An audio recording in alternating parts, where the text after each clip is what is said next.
Bueno, buenas tardes a todos. Vamos a continuar el tema número 5 relativo a los tributos.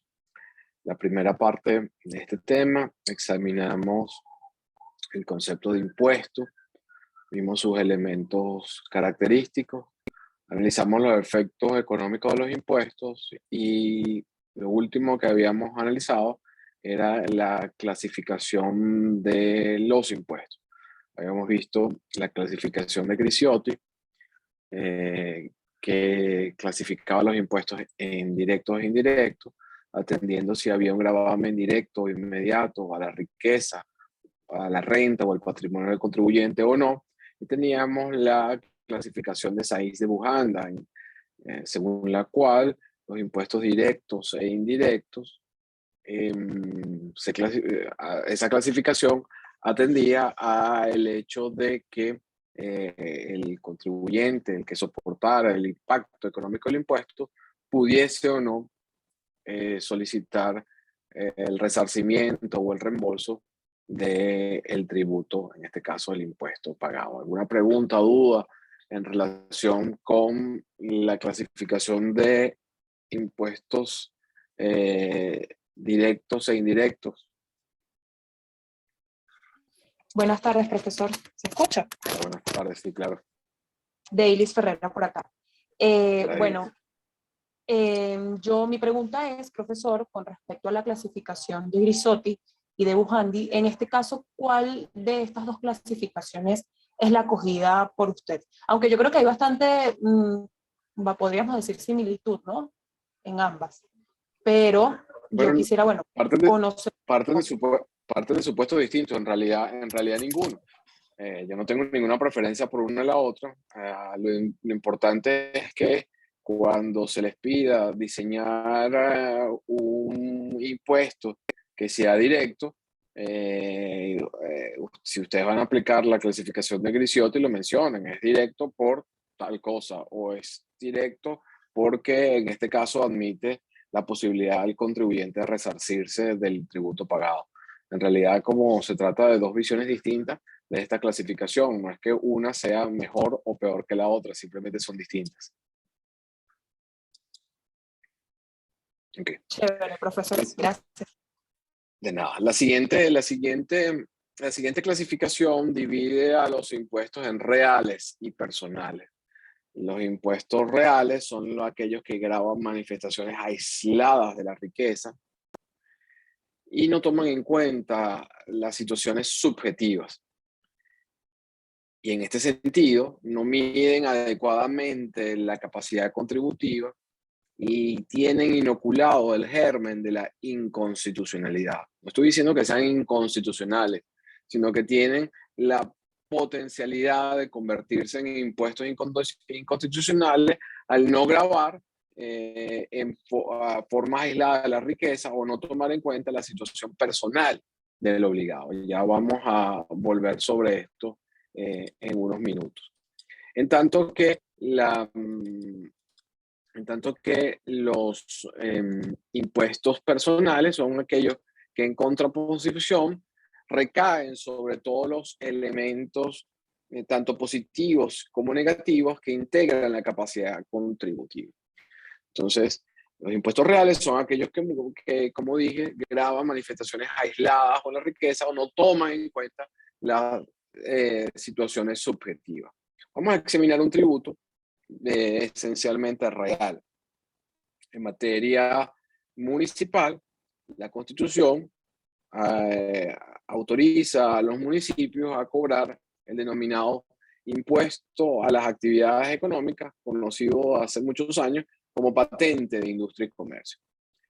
Este tributo, o este impuesto, se causa por el ejercicio de una actividad comercial, industrial o de servicio en la jurisdicción de un municipio determinado. Y tiene como base de cálculo, base imponible, que es el término que nosotros vamos a utilizar, los ingresos brutos generados por el contribuyente. Entonces, imaginemos que alguno de ustedes resuelve iniciar un emprendimiento en el municipio Libertador. Imaginemos que ese emprendimiento tiene que ver con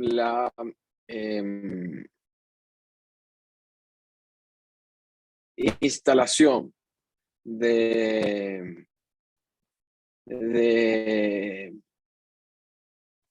equipos electrónicos, antenas electrónicas, no sé, para conectarse a servicios satelitales. Y durante el primer año que están en el municipio de Libertador, hacen una inversión muy grande para comprar las antenas, los equipos, y supongamos que instalarse en el municipio de Libertador, imagínense que ese primer año de su emprendimiento de instalación para prestar servicios de internet de alta calidad, invierta la cantidad de 1.000 unidades tributarias. Y resulta que ese primer año, porque están todavía en una etapa preoperativa, porque todavía no han logrado capturar suficiente demanda, tienen muy pocas ventas, consiguen muy pocas contrataciones de servicio. Entonces imaginemos que tienen costos y gastos de 1.000 unidades y tienen unas ventas por servicios de 200. ¿Qué quiere decir ese año? Que desde el punto de vista financiero, si ustedes se ganaron 200, pero invirtieron 1.000, tuvieron una pérdida de 800. Esto no es que sea bueno o malo en sí mismo, solo refleja la situación, financiera, comercial del negocio durante este primer año. Pedro, todos ustedes están escuchando la clase. No sé si es el Sí, problema se de tu escucha. internet. Sí, Pedro, creo que el problema es tu internet. No. Ok, gracias a los que contestaron. Entonces, bueno, les decía que en este emprendimiento que ustedes resuelven ejecutar en el municipio de Libertador, este primer año, tienen la circunstancia de que tuvieron ingresos por 200 unidades y costos y gastos por 1.000. Tiene una pérdida de 800 unidades monetarias. Y unidades monetarias simplemente para reflejar una idea de una magnitud financiera y no vincularlo al bolívar o a las divisas como representación monetaria. Pues, como les decía, este impuesto municipal a las actividades económicas grava el ejercicio de una actividad comercial, industrial o de servicio. Estamos aquí frente a una actividad de servicio. La base imponible o la base de cálculo de este impuesto está representada por los ingresos brutos, por los ingresos por venta. ¿Qué quiere decir en este caso? Que en este caso, imaginemos que la alícuota es del 10%, este emprendimiento de ustedes va a tener que pagar 20 unidades monetarias como impuesto municipal a las actividades económicas, cuando el resultado global de el contribuyente fue 800 unidades monetarias de pérdida. No sé si se puede evidenciar el carácter de impuesto real, porque es un impuesto real, porque no toma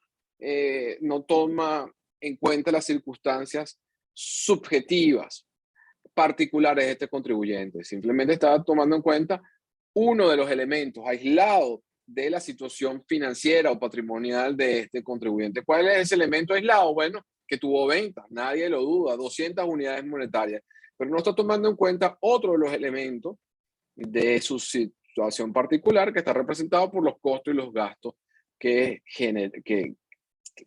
incurrió para poder tener como ingresos estos 200. Entonces, los ingresos reales, de nuevo, toman manifestaciones aisladas de riqueza, no toman en cuenta las situaciones subjetivas, por lo cual potencialmente pudiesen estar afectando la capacidad contributiva de los contribuyentes, y por eso decimos que tienen inoculado el germen de la inconstitucionalidad. A los que me acompañaron en la clase previa, cuando analizábamos el tema de los impuestos, vimos que el legislador tenía, una de las características de los impuestos es que el legislador tenía que escoger un hecho imponible calificado. ¿Qué significaba eso? Representativo de capacidad contributiva. Vimos, por ejemplo, que en uno de los supuestos que presentamos, hicimos un ejemplo a un impuesto a el consumo de megas por aquellos usuarios que tuviesen registrado un teléfono inteligente o de quinta generación. En aquella oportunidad vimos que ese hecho imponible no necesariamente reflejaba riqueza, porque ese teléfono inteligente, ese teléfono de cuarta, quinta o sexta generación, vaya usted a saber, pueden habérselo regalado, se lo compró en una rifa, puede haber sido un premio del banco, o pueden haber distintos elementos, o sea, que la tenencia de un teléfono y en consecuencia el consumo de megas no necesariamente es representativo de riqueza. En este caso, si ese hubiese sido el ejemplo, estaría correcto. Si hubiésemos dicho que diseñe un impuesto real, bueno, habíamos escogido una manifestación aislada de la riqueza, como en todo caso es la tenencia de un celular de alta gama o de quinta generación o inteligente. En contraposición con los impuestos reales, tenemos los impuestos personales que, como les dije anteriormente, sí toman en cuenta las situaciones personales, tanto positivas como negativas, que integran la capacidad contributiva del sujeto obligado. En este caso, el impuesto paradigmático, el impuesto por antonomasia, el impuesto personal por antonomasia es el impuesto sobre la renta. El impuesto sobre la renta, y lo veremos a lo largo eh, de las clases o al final, cuando entremos a examinar cada uno de los tributos en forma particular, no solo grava el resultado de imputarle a los ingresos brutos los costos y los gastos incurridos, y ese resultado, que se llama enriquecimiento neto, es el que va a estar grabado. Fíjense que en contraposición con el impuesto municipal a las actividades económicas que grava los ingresos brutos de los contribuyentes, aquí tenemos un impuesto que grava es la utilidad, la renta neta, el resultado positivo de las actividades desarrolladas de las actividades económicas desarrolladas por los contribuyentes. De hecho, si el contribuyente, como el caso anterior, y aquí es muy paradigmático, tenemos, por ejemplo, utilizando el mismo supuesto, que ese emprendimiento de servicios tecnológicos que el primer año produjo una pérdida de 800, pagaría 20 unidades monetarias de impuesto al municipio Libertador y pagaría cero al Poder Nacional a través del CENIAT con ocasión al impuesto sobre la renta. Eh, Creo que manifestándose o revelándose con ello las distintas tipologías de estos impuestos. El siguiente de los clasificación que vamos a revisar es aquellos que dividen a los impuestos en proporcionales y progresivos. Los impuestos proporcionales son aquellos que mantienen una relación constante entre la cuantía y la riqueza gravada. Repito, los impuestos proporcionales son aquellos que mantienen una relación constante entre la cuantía y la riqueza gravada, en tanto que los proporcionales son aquellos en los cuales la cuantía del impuesto aumenta en la medida que aumenta el valor de la riqueza gravada. Voy a aprovechar que tengo aquí mi computadora para compartir con ustedes em, un ejemplo de esta clasificación.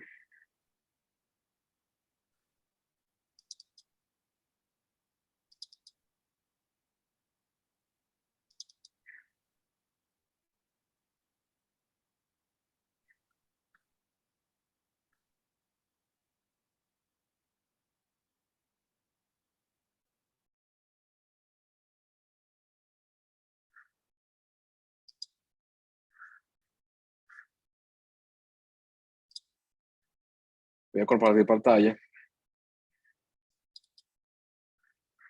Tenemos en esta pantalla el artículo 52 de la Ley de Impuestos sobre la Renta. El artículo 52 de la Ley de Impuestos sobre la Renta, bueno, aquí está la Ley de Reforma, podemos buscar el artículo en el texto de la Ley reformada.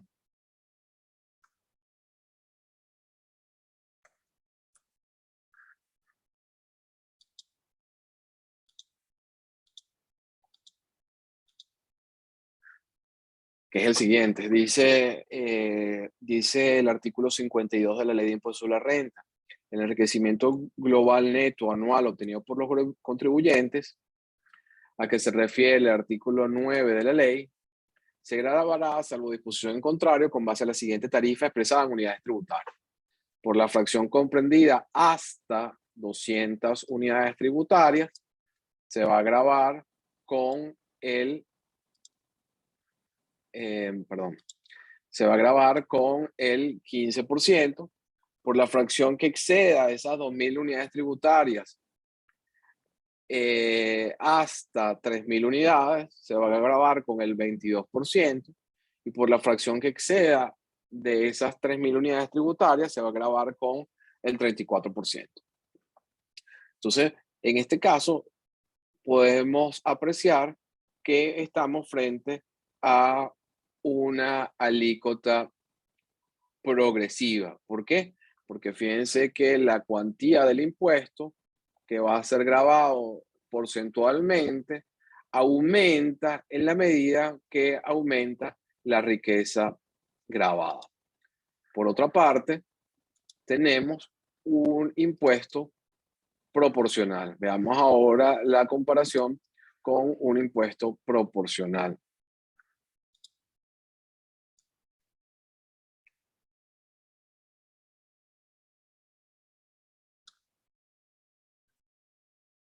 Veamos entonces, examinemos el contenido del artículo 62 de la Ley de Impuesto sobre la Renta. Dice, sin perjuicio de lo dispuesto en el artículo siguiente, la alícuota impositiva general aplicable a las operaciones grabadas, insisto, estamos viendo, leyendo la ley que establece el impuesto al valor agregado, desde la entrada en vigencia de esta ley será del 12%. Entonces, fíjense que en este caso, la ley de impuestos sobre la renta consagra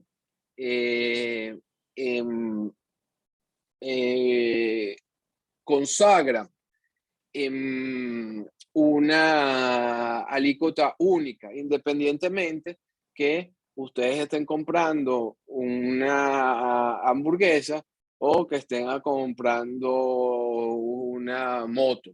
No importa que la hamburguesa cueste $5 o que la moto cueste $2.500, en ambos casos la alícuota se mantiene independientemente del monto de la riqueza grabada, conforme a la definición que dijimos. Hay esa relación constante entre cuantía, $5 o $5.000, y riqueza grabada.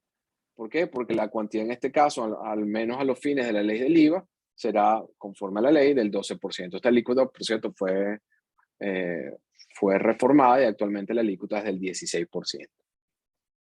Entonces, esta clasificación a la cual antes he aludido divide a los impuestos en proporcionales. La alícuota se mantiene constante. Progresivo, la alícuota del impuesto aumenta en la medida que aumenta la riqueza grabada. Ahora bien, dentro de la clasificación de los impuestos progresivos, todavía hay una subsiguiente clasificación que divide el impuesto progresivo a la progresividad por escalas y la progresividad por clase. Vamos a ver de qué se trata esta progresividad por escala. La progresividad por escalas consiste en dividir las riquezas en distintas fracciones y tramos. Y se le va a aplicar a cada una de esas fracciones y tramos la alícuota correspondiente. Por su parte, la progresividad por clase significa que se le va a aplicar a toda la riqueza el monto correspondiente a la fracción final. Vamos a examinar de nuevo la ley de impuestos sobre la renta para que ustedes me digan si el diseño de la ley de impuestos sobre la renta corresponde a una progresividad por escala o a una progresividad por clase. Repito, la progresividad por escala se divide toda la riqueza por tramos o fracciones, y a cada uno de esos tramos y fracciones se le va aplicando la alícuota correspondiente. La progresividad por clase, por el contrario, se le va a aplicar una alícuota única correspondiente a la fracción final o a la fracción mayor. A eso se trata la progresividad por clase. Voy a volver a compartir pantalla entonces para revisar, para que ustedes me digan en el caso de la ley de impuestos sobre la renta, si estamos frente a una progresividad por escala o por clase. ¿Alguno de ustedes, por favor, que pueda aplicar el concepto que hemos explicado anteriormente y pueda responder a la pregunta si este impuesto progresivo de la ley de impuestos, previsto en la ley de impuestos sobre la renta, esta tarifa a que alude la ley, corresponde a una progresividad por escala o a una progresividad por clase? ¿Alguien que quiera intervenir?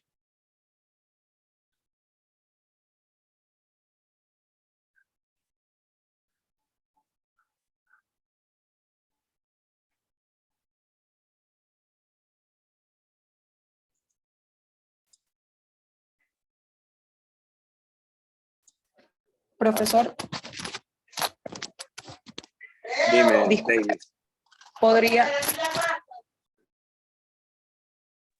Ajá, profesor, disculpe, ¿podría volver a explicar? Es que podría decir, o sea, según lo que entendí, que se trataría de una progresividad por escala, pero no estoy muy clara. Entonces, ¿me podría, o sea, podría volver a explicar nuevamente para captar un poco las diferencias, por favor? Te repregunto, Davis, ¿por qué crees tú que es una progresividad por escalas? O sea, porque se estaría hablando como que de, o sea, no sabría la verdad, esto es nuevo ya, para reorganizar mis ideas. Yo creo que podría ser, según el concepto bueno, que usted nos dio, porque hay como que un cambio, ¿no? Por escala progresivo. Uh-huh. Puedes decir por tus palabras que es progresividad por escala y de luego por clase, y en función de eso, no tiene que ser un concepto exacto, sino lo que tú entendiste, poder Lo que determinar pasa es si que no lo tengo claro, profesor, entonces por eso quisiera de verdad la, poder la, escuchar nuevamente la explicación para yo después decir bien claramente si estoy segura de que es por escala, pues. Entonces no sé la si podría volver a progresividad. explicar. Claro que Uh sí, -huh. claro que sí. La progresividad por escala se divide la riqueza imponible por fracciones o tramos y se aplica la alícuota determinada a cada una de estas fracciones o tramos. En tanto que la progresividad por clase se aplica a toda la riqueza, la alícuota correspondiente a la fracción final. Entonces, imagínate que el Ajá. emprendimiento que antes hablamos, Daily, obtuvo un enriquecimiento neto de 4.500 unidades tributarias. Ok. ¿Cómo hace esa persona para determinar su impuesto sobre la renta? Aplica el 34% sobre los 4.500, en cuyo caso quisiera que me diga si eso es progresividad por clase o escala, o va aplicando progresivamente esas alícuotas que están allí en esa tarifa que se ve en la pantalla.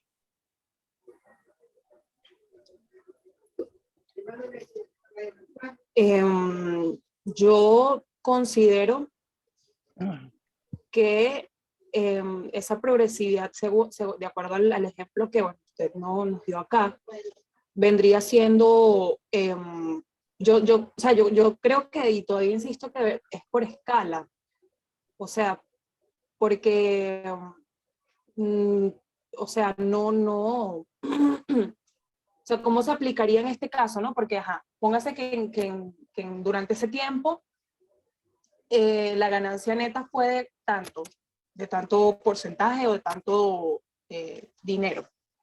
4.500 Entonces, ajá, la renta neta. exacto, la renta neta, pero dentro de 2 meses o un mes, digamos, ese ingreso neto cambia. Entonces, por eso es que yo podría Ya. decir que es por tramo, pues, por tramo de ese que es la que es por escala. Ok, gracias, Daily. Yo Bueno, lo primero quisiera, que tendría que decirte de Daily es que no tiene nada que ver en función del tiempo. Digamos, ya este es el resultado, esta es la fotografía del contribuyente al final del ejercicio. Y en función de esto, que obtuvo 4.500 unidades tributarias, yo quisiera participar, profe. ¿quién está hablando? No, que quería participar, profesor, pero disculpe.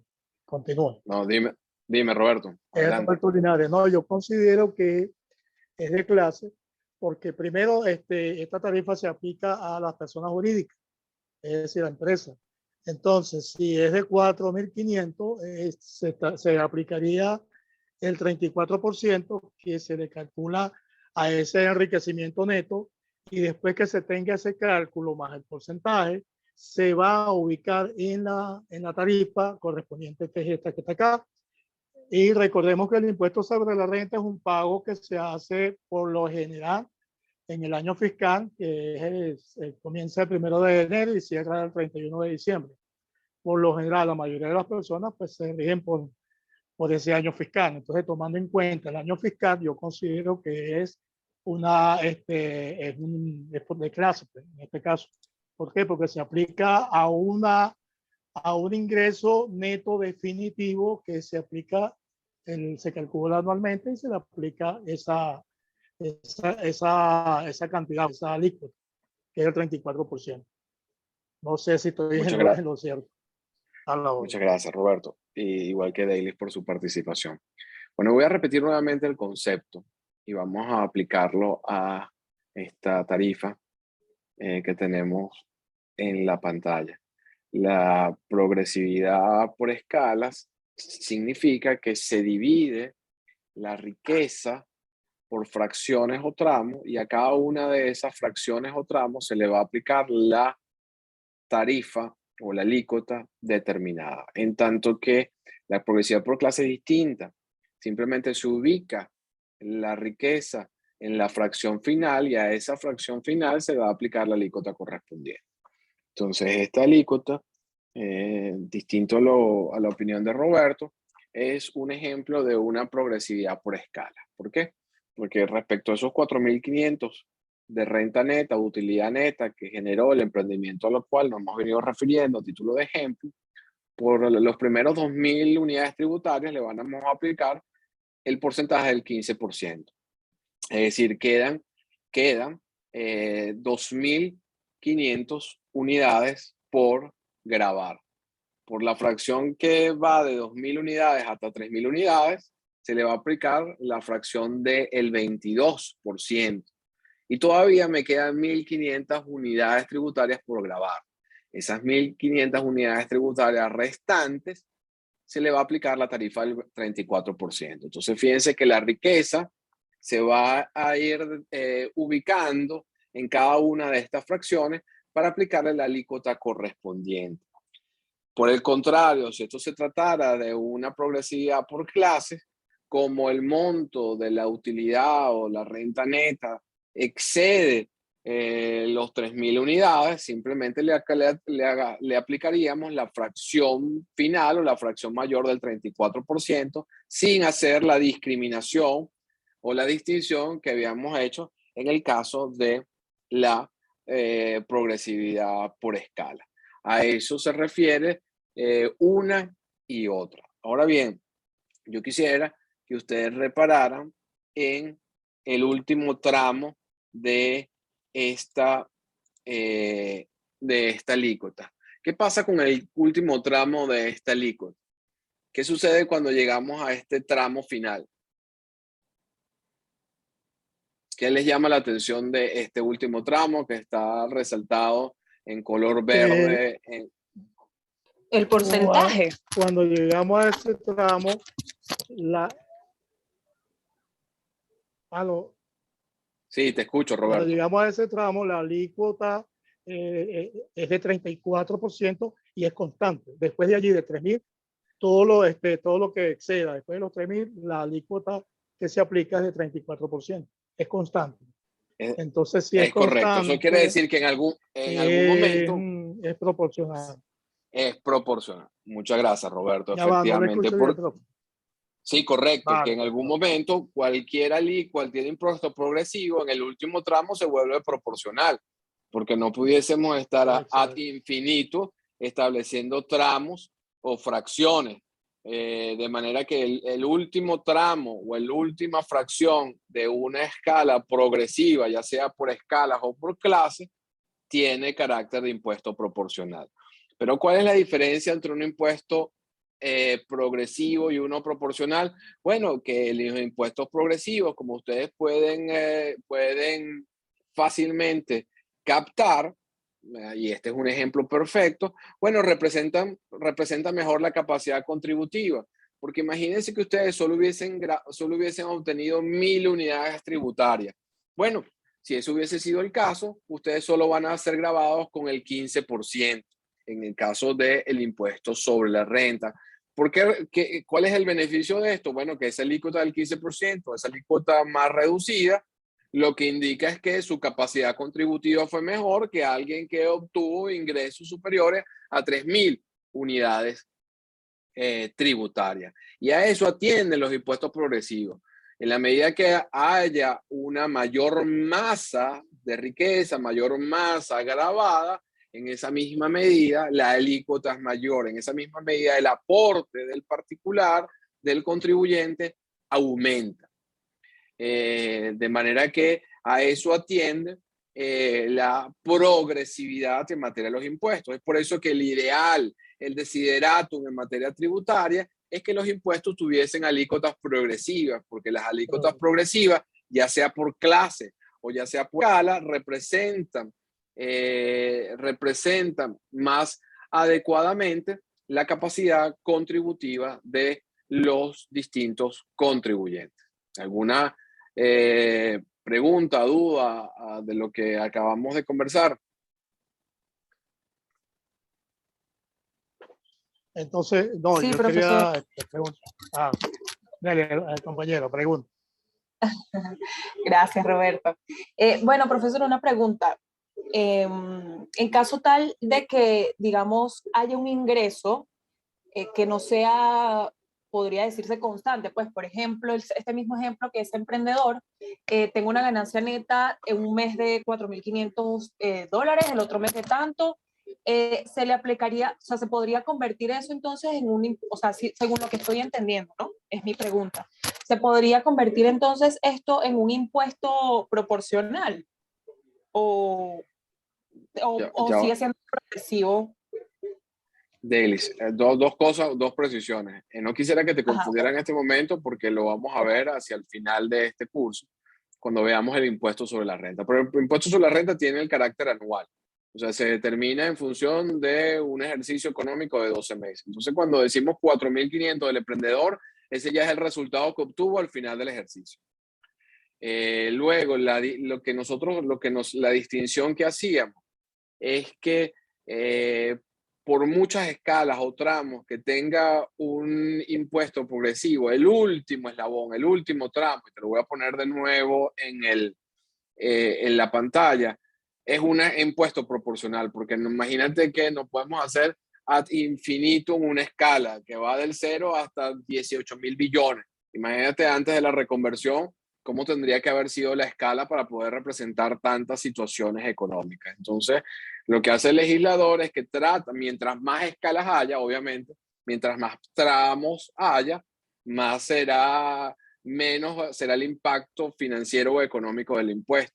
Pero el último tramo siempre va a resultar en un impuesto progresivo. Fíjate que aquí cuando tú excedes la fracción de 3.000, sea que tu obtengas 3.100, o sea que tú obtengas 20.000 unidades tributarias, la fracción va a estar grabada con el 34%. Pero eso tenemos que contrastarlo, y aquí es lo importante, con el impuesto proporcional. Fíjate que en el caso del impuesto sobre la renta, la alícuota siempre será del 12%. No importa que tú compres un corta uña o no importa que compres una tablet. No importa si tu consumo es mayor o tu consumo es menor. No importa si tú eres hija de un profesor universitario que no tiene ingresos o eres hija de Lorenzo Mendoza que tiene muchos ingresos. En ambos casos, fíjate que la alícuota va a ser del 12%. Espero con esta explicación haber respondido tu pregunta, Daily, ¿no? Sí, profesor. Sí, sí, claro. Muchísimas gracias. Chévere. Ok, a continuación entonces vamos a revisar otro tema importante. Y hagamos ya de una vez un ejemplo. ¿Qué es lo que es un ejercicio o una pregunta del examen? Bueno, se le va a pedir, por ejemplo, usted ha sido designado miembro del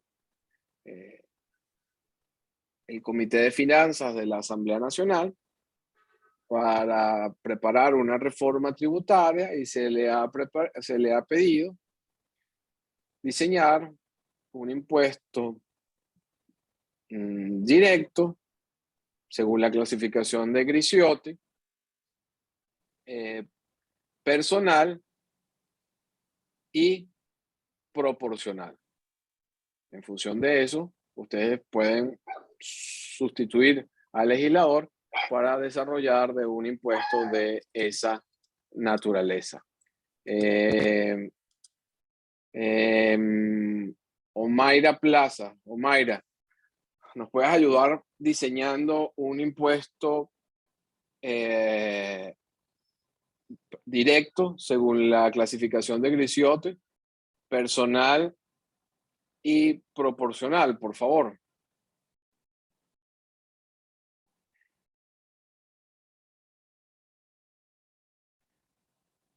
Bueno, creo que Omaira no está en línea, dejó grabando la clase, pero cualquiera que no sea ni Daily ni Roberto, que ya han intervenido. Sí, estoy en línea, profesor. Lo que pasa es que estoy un poco perdida porque entré tarde a la clase. Bueno, gracias. Otra persona que entonces diseñe un impuesto de estas características. Directo, yo también. según la clasificación de Griciotti, creo que había dicho personal y proporcional. La idea es que nos vayamos entrenando para un eventual examen, de manera que el ejercicio va a ser bastante útil. No tienen que hacer respuestas exactas, aquí no estamos evaluando tu respuesta, sino haciendo un ejercicio para poder aplicar estos conceptos a una situación práctica. Alguien, por favor, que se anime a diseñar un impuesto de esta naturaleza.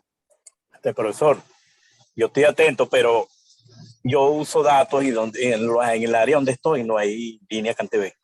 Entonces he perdido la clase pasada y ahora estoy entrando, aunque me conecto, trato de conectarme a media y se va la imagen, se va la voz. Entonces, bueno, intentaré más adelante, pero tengo que ponerme al día con todo lo que es los videos. Gracias, Carlos. Alguien que se anime a desarrollar un impuesto de estas características.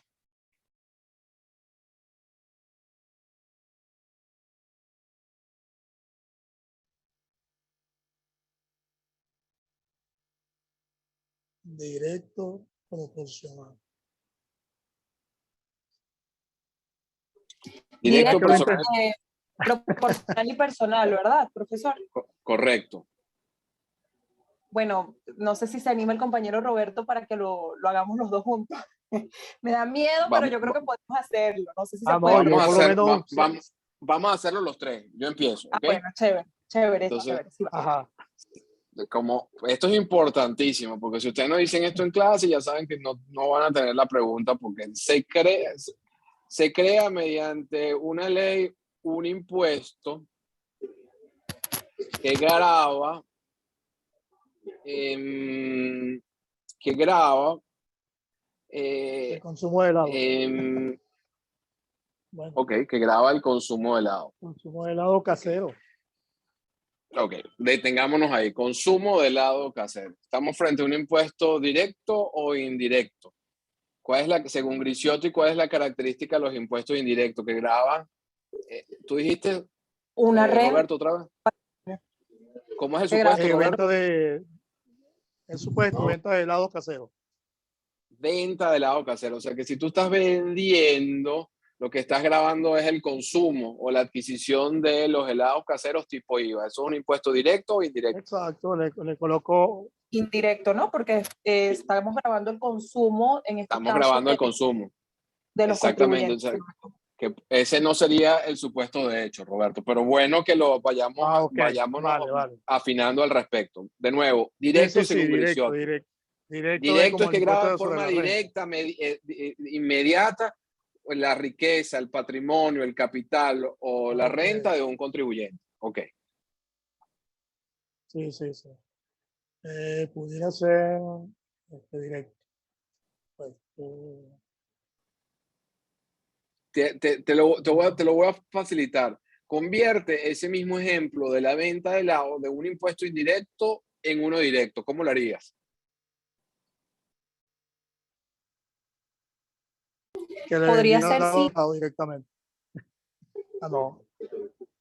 No sé si podría ser que ese vendedor se convierta como que, no sé, en un distribuidor de helados, en vez de venderle directamente a la persona, al contribuyente que va, o sea, a la persona que va a consumir. Vamos a convertir ese impuesto originalmente indirecto, porque lo que graba es el consumo o el consumo o el gasto, en un impuesto directo. Entonces, se crea por ley un impuesto a la utilidad o a la ganancia producto de la venta y distribución de helado. ¿Vieron la diferencia? Sí, en el primer claro. caso, si tú me dices venta de helados, ¿a quién lo está grabando? El señor que va al galpón de Roberto y le compra 20 potes de helado, el consumidor, el adquirente, o el restaurante, o el perro calientero. Entonces yo tengo que pagarle el impuesto al Estado y entonces es indirecto. Exactamente. Sí. Entonces, ok, entonces, bueno, esto sí, bueno para calentar motores. Vamos de nuevo, Roberto y Dailies a un impuesto directo. Busquemos otro hecho imponible. Ok. Podría, ok, ya va. Para pensar, podría ser la venta, o bueno, se crea un impuesto para la venta de repuestos, puede ser repuesto de carros, repuesto de vehículos. No, claro, no, pero ya va que no. Ajá, termina la idea para ver. Vamos a ver. Entonces, se crea un impuesto para la venta, en este caso, de accesorios de vehículos, como por ejemplo alfombras, no sé, a vendedores mayoristas. O sea, tú eres fabricante, pero... Sería el mismo caso de los helados de Roberto. El mismo caso de los helados. Bueno, claro, sí, le cambié el o sea, convertiría igual como un distribuidor de alfombras, pues. Supuesto, de hecho, debe estar sobre la base de que el fabricante o el vendedor cancele el impuesto directamente al lado.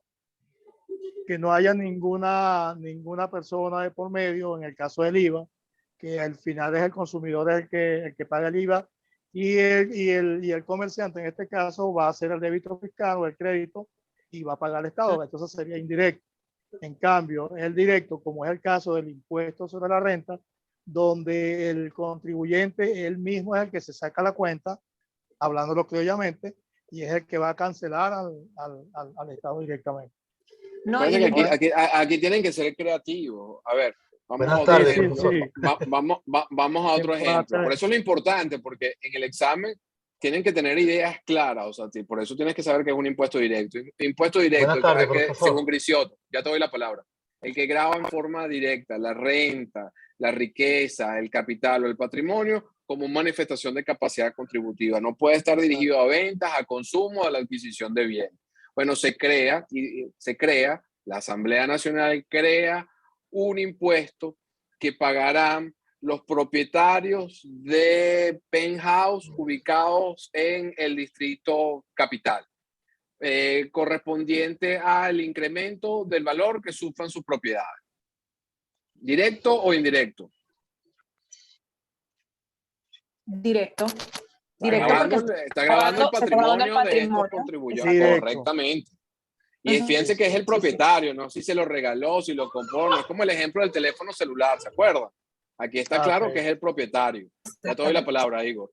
Entonces se crea un impuesto a los propietarios de penthouse o apartamentos ubicados en la última plaza, en el último piso de los edificios ubicados en el distrito capital, que pagarán sus propietarios, donde se reconocerán las mejoras o gastos incurridos en su conservación, porque esto es importante, Daily, este elemento de las mejoras o gastos.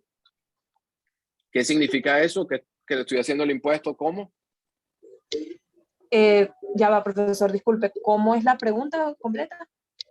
Ok, yo lo estoy ayudando en el ejemplo. Entonces, entonces se crea un impuesto que pagarán los propietarios de inmuebles ubicados en el PH, ubicados en el distrito capital, que se les reconocerán los gastos o las mejoras en que hubiesen incurrido en su conservación, y la alícuota será del 3%.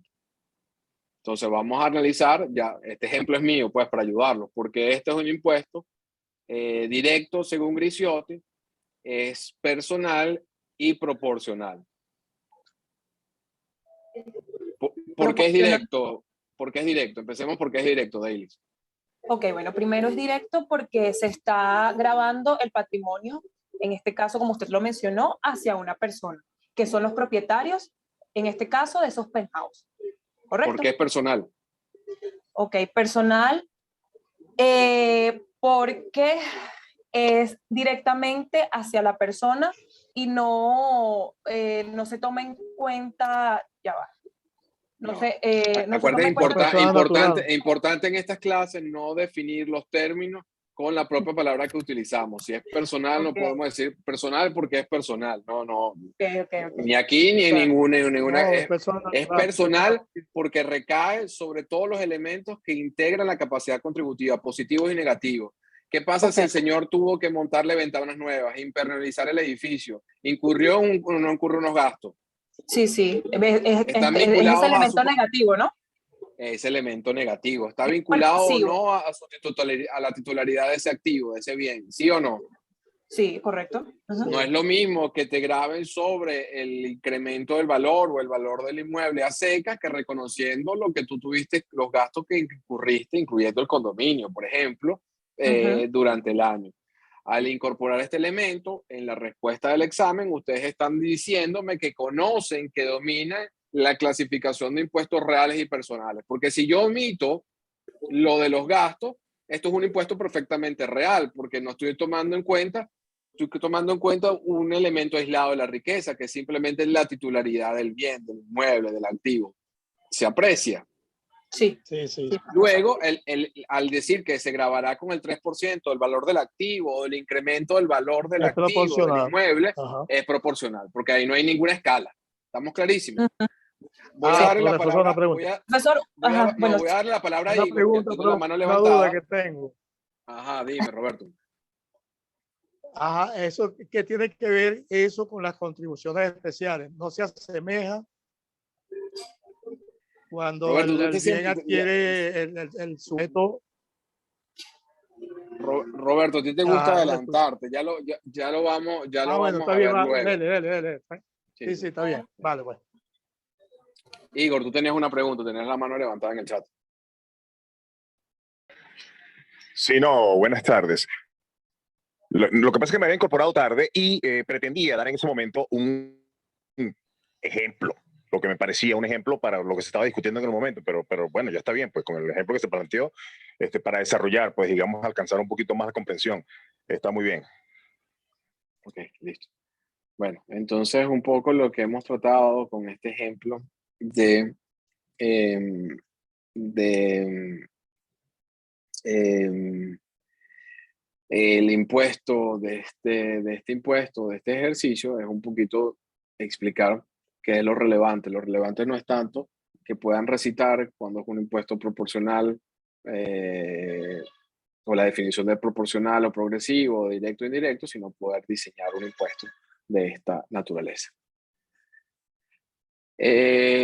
Vamos con los efectos económicos de los impuestos.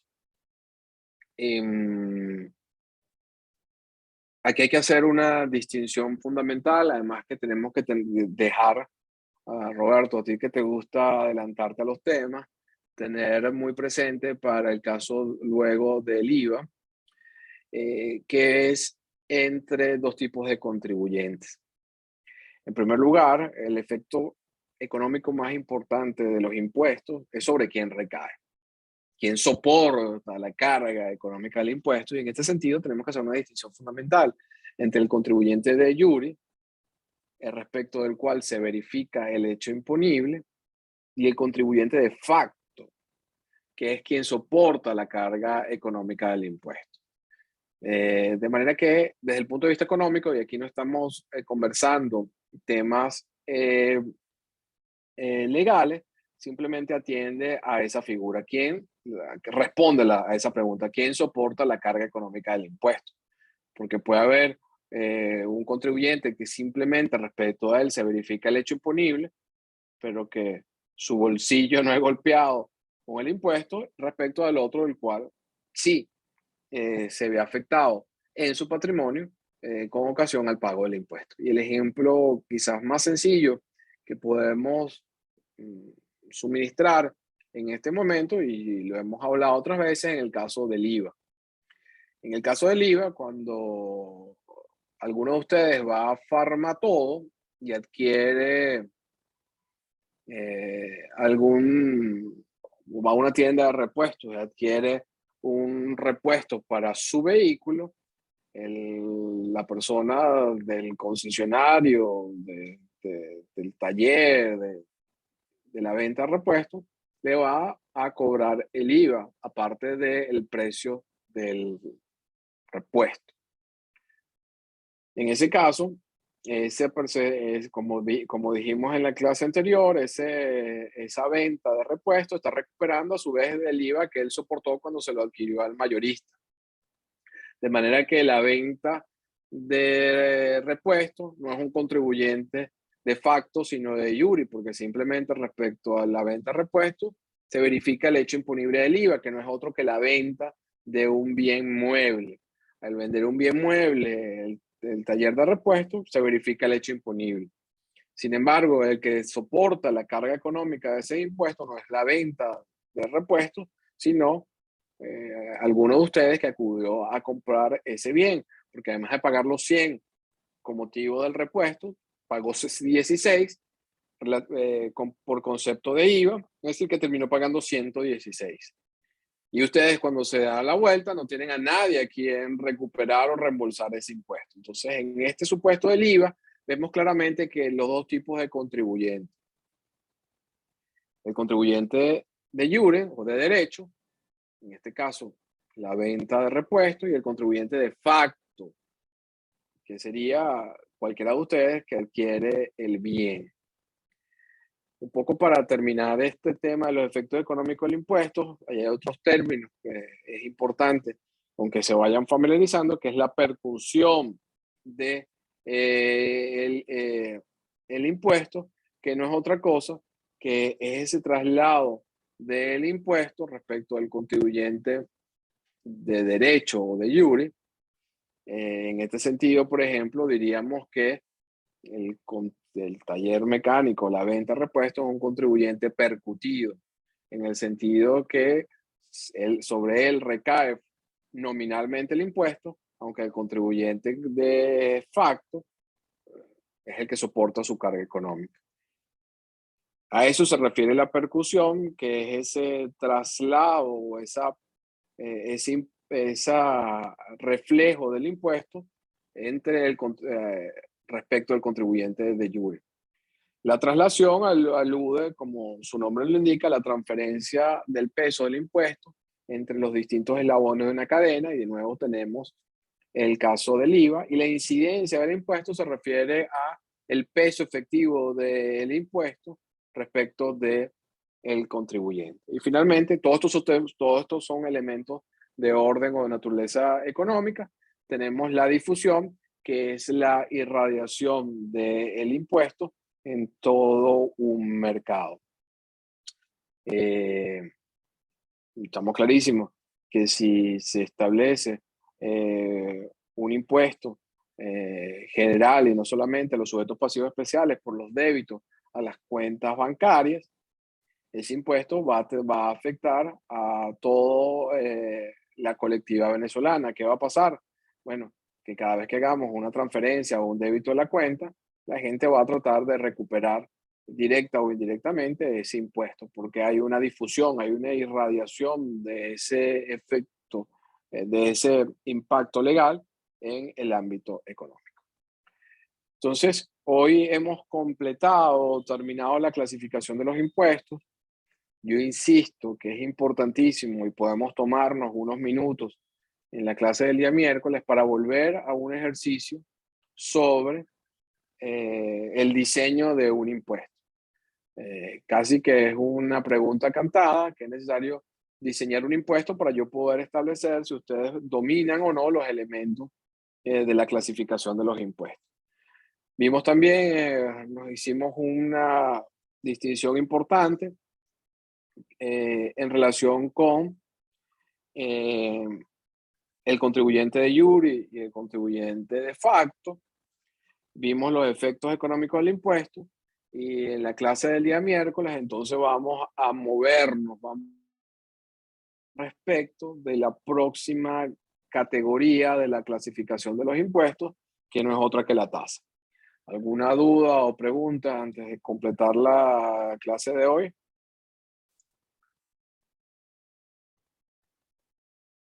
Bueno, si no hay ninguna otra pregunta, nos vemos el día miércoles a la 1 para continuar con las clases de finanzas públicas. Señores, buenas tardes y nos vemos el miércoles. Gracias, profe. Hasta luego, pues. Que esté bien. Igual, Buenas profe, Hasta gracias. luego, profesor. Gracias. Gracias, profesor.